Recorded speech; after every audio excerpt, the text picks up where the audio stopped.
नमस्कार. Cooking time with अंजलीमध्ये तुम्हा सर्वांचं खूप खूप मनापासून स्वागत आहे. तर आज मी बनवणार आहे कोबीची भाजी. ही कोबीची भाजी बेसिकली मिरचीमधली कोबी असणार आहे. बरेचसे लोक त्याला मसाल्यामध्ये सुद्धा बनवतात, पण आम्ही जनरली त्याला मिरचीमध्ये बनवतो. जेव्हा नेक्स्ट टाईम मी ह्या भाजीला जेव्हा मसाल्यातली बनवेन, आय विल मेक शुअर की मी ते सुद्धा ती रेसिपी टाकेन. पण आज आपली भाजी मिरचीतली कोबी असणार आहे. सो तुम्ही बघू शकताय मी पातेलं तापत ठेवलेलं आहे तेलाचं. माय बॅड. एक पातेलं तापत ठेवलेलं आहे आणि त्याच्यामध्ये आता मी टाकणार आहे 1 ते 1.5 पळी तेल. तुमच्या क्वांटिटीप्रमाणे तुम्ही तेल चूज करायचं आहे. काही लोक खूप कमी तेल खातात, त्यामुळे मग तुम्ही ते कमीसुद्धा टाकू शकता. थोडंसं जिरं टाकते मी, जस्ट टू चेक की तेल तापलंय की नाही. ओके. सो आता माझं तेल चांगलं तापलेलं आहे. सो आता ह्यामध्ये पहिले जाणार आहे लसूण मी चेचून घेतलेलं आहे आणि मी ते ॲड केलेलं आहे यामध्ये. आणि त्यानंतर इमिडिएटली जेव्हा लसूण थोडंसं लाल होतं आहे, मी मिरचीसुद्धा टाकते. आता ह्यामध्ये मी हिंग ॲड करते आहे आणि रंगासाठी हळद सुद्धा. माझ्याकडे कोबी आणि त्यामध्ये कढीपत्ता टाकला आहे मी. बऱ्याच वेळा असं होतं की कढीपत्ता उडतो, तर मी जनरली भाजीतच असा टाकून हे करते. सो आता मी हे घेते आणि ही भाजी मी ॲड करते ह्यामध्ये.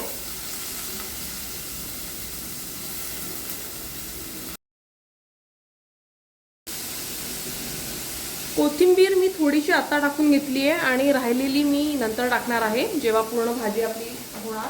तर आता तुम्ही बघू शकताय मी भाजी टाकली आहे. छान त्याला थोडंसं हीटअप होऊन दिलं आहे, गरम केलं आहे. आता मी गॅस बारीक केला आहे आणि मी त्याला वाफेवर शिजवणार आहे ही भाजी. सो आता मी झाकण ठेवलं आहे ह्याच्यावरती. ओके. सो ही भाजी 10 to 15 minutes depending on the quantity आणि कसं शिजतं आहे, परत चेक करत राहायचं आहे. सो आता मी पाणी ठेवलेलं आहे. आता मी 10 मिनटं त्याला छान शिजवणार आहे. मध्ये मध्ये चेकसुद्धा करेन. सो कीप वॉचिंग आणि थँक्यू.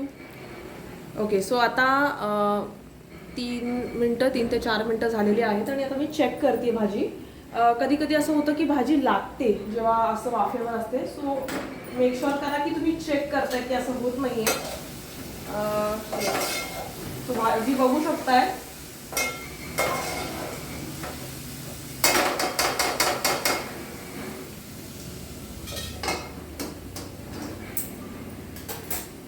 जर तुम्ही एक गोष्ट नोटीस केली असेल, मी ह्यामध्ये अजून मीठ टाकलेलं नाही आहे. सो जेव्हा भाजी शिजत येते तेव्हा त्याच्यात आपण मीठ टाकणार आहोत आणि मग त्याला स्टर करून थोडंसं गॅसवर छान म्हणजे विदाऊट वाफेवर थोडंसं त्याला स्टर करून द्यायचं आणि मग आपली भाजी कंप्लीट होते. सो आता मी परत त्याला ठेवलं आहे कुक व्हायला. आता आपली भाजी एकदा परत बघूया आपण. भाजी ऑलमोस्ट होत आली आहे. 1 ते 2 मिनटं अजून वाफेवर मी ठेवेन आणि मग मीठ टाकून आपण पुढे प्रोसीड करू. तर चवीनुसार मीठ टाकते मी यामध्ये आणि उरलेली जी कोथिंबीर होती ती सुद्धा मी ह्यामध्ये ॲड करते. आता परत एक मिनटं फक्त विदाऊट वाफ मी ही भाजी शिजवून घेते आणि मग आपली भाजी डन असणार आहे. अशा प्रकारे आपली भाजी रेडी झालेली आहे. तुम्ही बघू शकताय, खूप छान दिसते आणि टेस्टसुद्धा खूप छान झाली आहे. खूप इझी रेसिपी आहे. ऑफिससाठी म्हणा किंवा वरण भातासोबत ॲज युजल तुम्ही खाऊ शकता आणि खूप टेस्टी लागते ही भाजी. सो नक्की ट्राय करून बघा आणि जर तुम्हाला रेसिपी आवडली असेल तर चॅनलला सबस्क्राईब करा, लाईक करा, शेअर करा आणि कमेंट करून नक्की सांगा की तुम्हाला कशी वाटली ही recipe.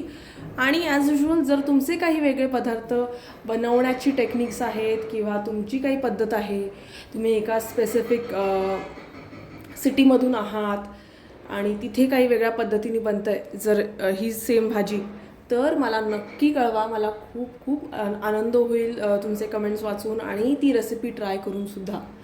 So yes, that's all from my side. Thank you so much. Thank you for watching this video and I hope this recipe helps you.